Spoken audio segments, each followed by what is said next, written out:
चलिए शुरुआत करते हैं। एक्सरसाइज 3.3। देखिए पहला प्रश्न दिया हुआ है जिसमें आपको आकृति दिख रही है और इसमें कहा गया है एक्स वाई के मान ज्ञात करो तथा कोण एबीडी तथा कोण एसीडी ज्ञात करो।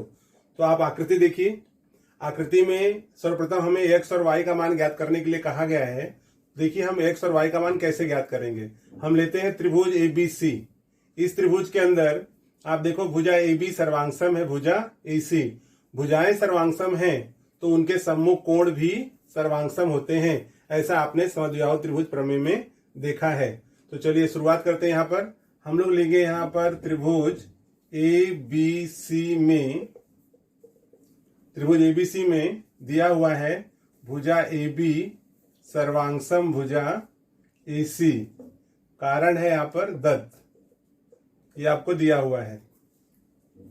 चूंकि भुजाएं सर्वांगसम हैं इसलिए कोण AB के सामने कौन सा कोण आएगा? ACB। कोण ACB सर्वांगसम कोण और AC के सामने कौन सा कोण आएगा? ABC। कोण ABC। कारण यहां आप लिखोगे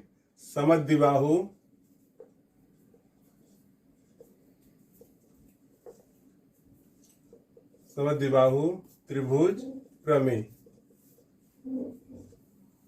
इसलिए कोण ABC बराबर कोण, यहां पर लिखेंगे ACB सर्वांगसम है, उसको हम बराबर लिख दे रहे हैं कोण ABC। ये हो गया हमारा नंबर 1। अब देखिए यहां पर ABC और ACB ये दोनों बराबर हो गए। तो चूंकि दिया हुआ है कोण ACB बराबर 50 अंश, ये आपको दिया हुआ है दत्त। इसलिए अब यहां देखिए ACB और ABC दोनों बराबर हैं।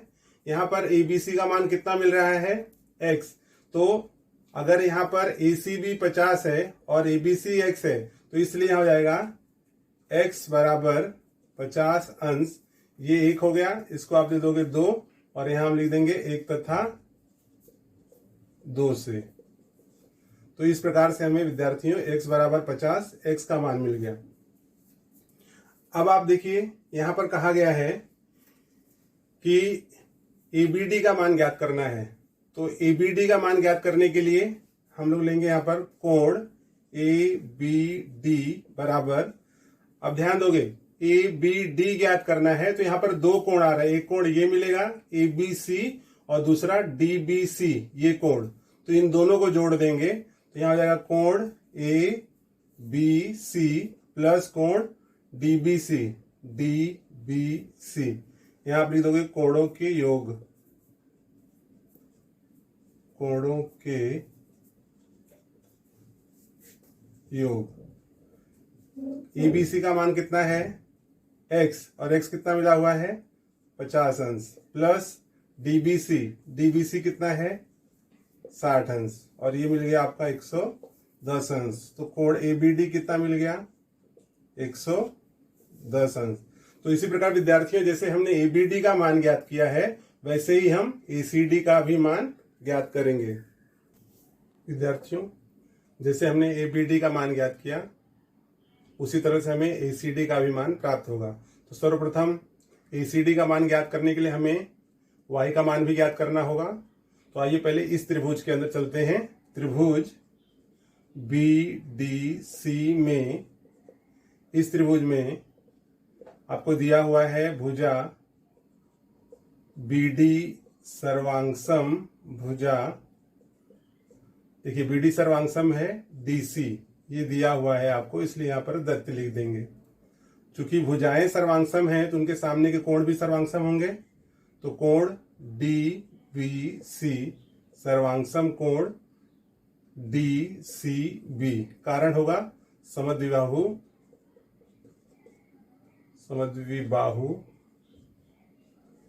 त्रिभुज प्रमेय।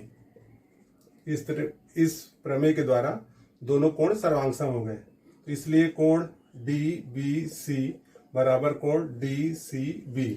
अब देखिए DBC क्या है? DBC ये दिया हुआ है 60 अंश और डीसीबी दिया हुआ है y। इसलिए y इक्वल्स टू 60 डिग्री। ये आपको मिल गया y का मान। अब विद्यार्थियों हमें ACD ज्ञात करना है, तो चूंकि कोण ACD equals to ACB plus कोण DCB यहां आपको पहले के जैसा लिख देना है, कोणों का योग। तो अब ये देखिए ACB में है 50 अंश और DCB है y 50 प्लस y का मान कितना है 60, ये हो गया 110। कोण ACD इक्वल्स टू 110। तो इस प्रकार से विद्यार्थियों हमने x का मान निकाला, फिर y का मान निकाला, और x और y का मान के बाद में हमने ABD का मान ज्ञात किया, और उसी प्रकार से हमने ये ACD का मान ज्ञात किया।